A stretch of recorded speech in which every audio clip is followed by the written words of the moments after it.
And all the time, raise the roof. Tell the person sitting beside you, you look okay.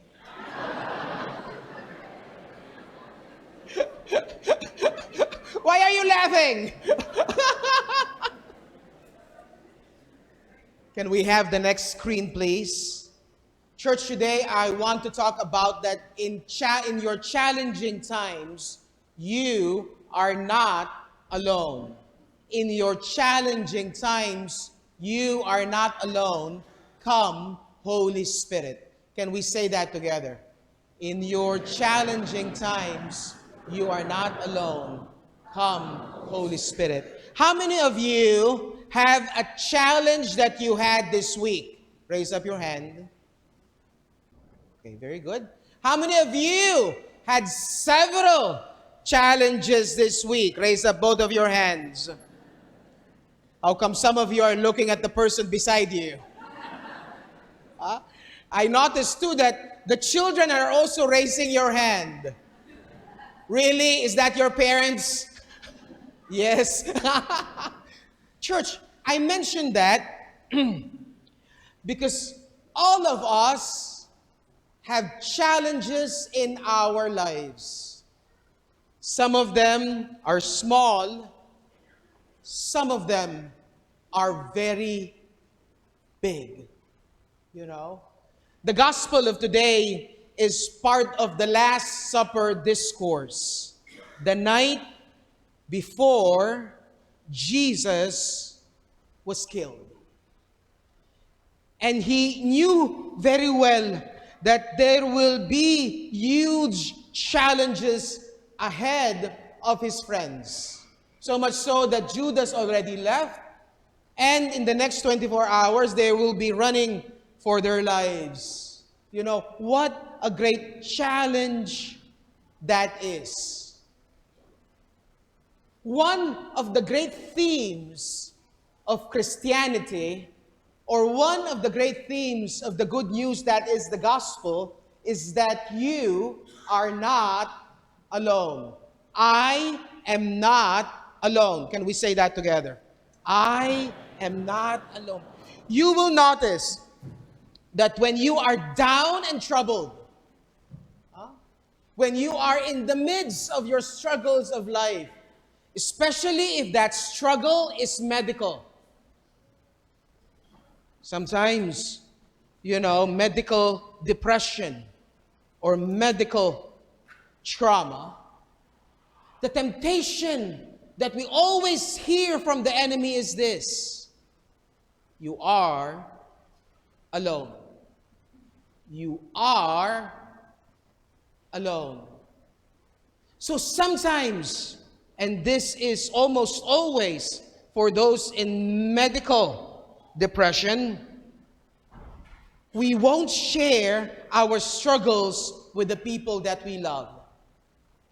We won't share our problems and our stressors with our best friend. There is kind of shame that goes around our wounds sometimes, that not even God or not even our family will hear from what we're struggling with. And this is a great tactic of the enemy. No wonder the word Satan means father of lies. In today's parlance, father of fake news. Because he's going to tell you, you're alone, you're alone. Don't tell anybody, not even your doctor. Because you are alone. His mission is always to divide and conquer. Because he knows very well that God is about relationships. Did you hear me? God is all about relationships. Can we say that together? God is all about relationships.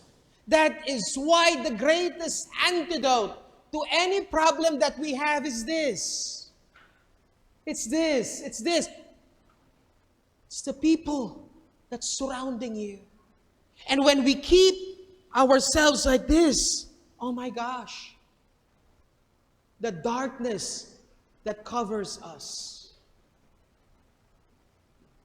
You know, I received a message on Instagram some years ago from one of our 13-year-old in school. And she texted me. You know how young people text, they are like Telegram. They don't know what a telegram is. If you know what a telegram is, you're old. And you know how, senior people text? They're like writing a book. So I received this very, very short text. Father Mario, please pray for me because I have no friends right now.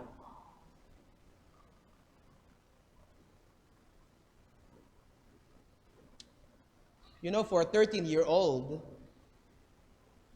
friendship is everything. Everything. So I texted her back and told her, I'm going to pray for you.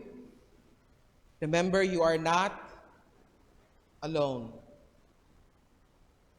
And then I wrote the words, Come, Holy Spirit. The next day, I received a text again from her. This time she said, I was bored yesterday after I texted you, so I just started talking to Jesus like crazy. And Father, I think I'm okay.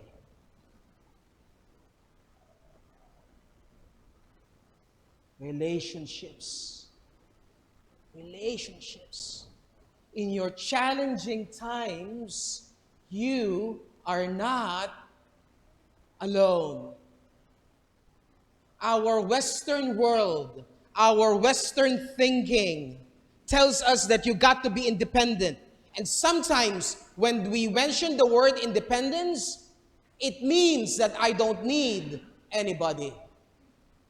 I am a self-made person. Church, is that true? That's right. I hope you heard her. Huh? Can we echo her words? Church, are you alone? No. Tell that to your mom. I don't need you, Mom. Yeah, right. Huh? We all need each other. We do. One of the greatest fears that I always have in my life as of a priest, always happens to me, by the way, is that when I am called at the bedside of a dying person. Just this past week, I had one. Family asked me through my secretary, our dad is dying. Can you ask a priest to come? I have been a priest for 25 years, and I have been doing that and done that probably for more than 1,000 of times. But still, when I get that call, there is a fear that drenches me. Ask me why.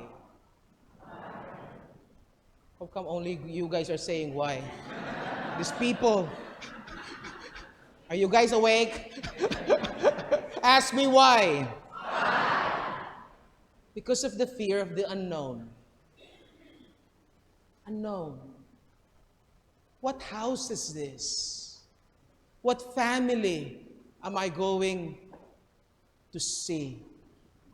Are they talking to one another? Do they love the person that's dying? Is the person that's dying in peace or struggling with anger? Because I have experienced all of them, church. And sometimes when they see the color, it also arises in them, when I've talked about the color, the Roman color, it arises in them several emotions. A lot of them are there. One time, I was called in to a house that's like that to demonstrate to you, my fear. And when I came dressed in black, and the people the door was beside, the main kitchen. And there in that kitchen was a group of people in uniform, firefighters and police. I don't know, when, sometimes, that Google Map or that, what's the other one? Waze. They're not all perfect. Am I right? So I was knocking there, and when they saw the caller, they all froze. Why? Because if they see the caller, because they are people in uniform, they know this very well. When somebody dies among them, they would usually go to visit the family to announce it with the priest. And so they were all afraid. Why? Probably a part of their family has probably what?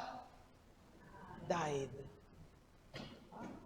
And when they saw me like that, and I'm like, I must be in the wrong house.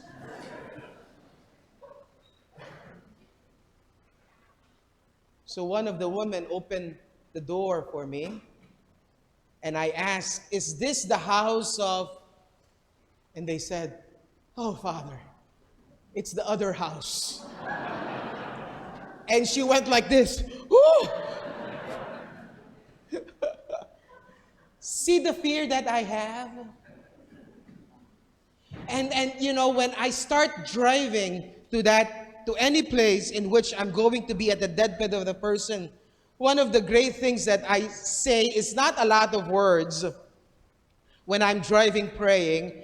It's always, come, Holy Spirit. Come, Holy Spirit. Because I truly believe that when the Holy Spirit is there, that is the Spirit of Jesus, there is peace.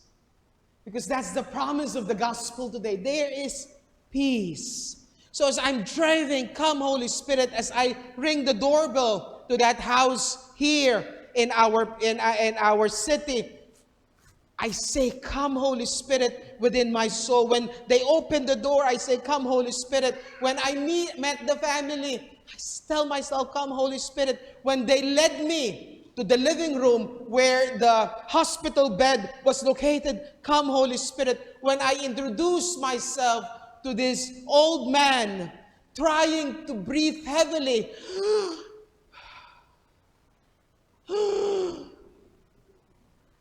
I'm saying, come, Holy Spirit. When I prayed Psalm 23, the Lord is my shepherd, I said, come, Holy Spirit. When we started calling on the name of the saints to say, pray for him, I tell myself, come, Holy Spirit. When I laid my hands on him as he was breathing so steadfastly, I said, come, Holy Spirit. And when I asked the family to one by one lay your hands, give him a kiss, say, I love you, and goodbye. I'm telling myself, come, Holy Spirit. And when I pronounce the farewell prayer, and I've given that person the absolution from Pope Leo, this is only given, by the way, to a priest at the deathbed of a dying person. I said to myself, come, Holy Spirit. You know, when I left that place, family was in tears. They were so grateful. He passed a couple of hours later. And when I left that place, in gratitude, I was still saying, come, Holy Spirit. For where the Spirit of the Lord is, there is freedom. Where the Spirit of the Lord is, there is peace. Church, where do you need peace in your life right now? Because all of us are struggling with our own brokenness. Where do you need this peace today? I'm going to lead you in a 2-minute meditation. Sit up straight. Open your palms like this. Close your eyes. Be aware of your breathing. As you close your eyes, breathe in slowly. Breathe out slowly. Breathe in slowly. Breathe out slowly. Breathe in peace slowly. Breathe out your stressors slowly. Breathe in Jesus slowly. Breathe out your problems slowly. Be aware of your breathing as you breathe in and out slowly.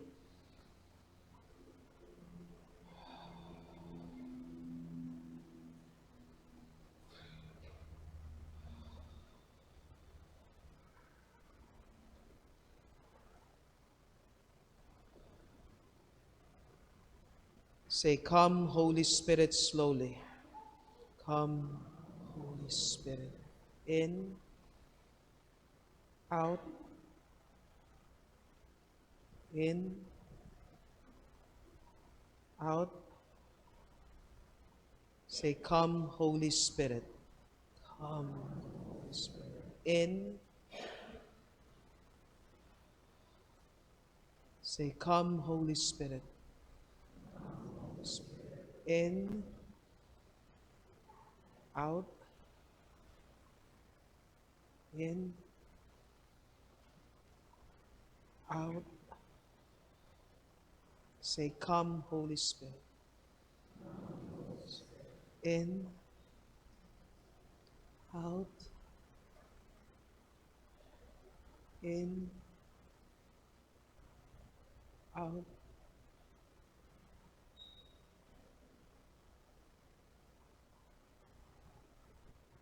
Slowly open your eyes, slowly.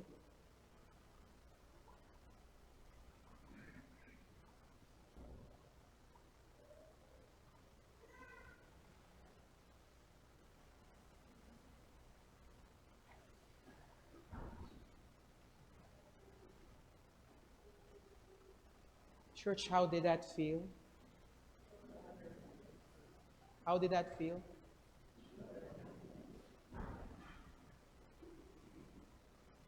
You are not alone. Never. Never.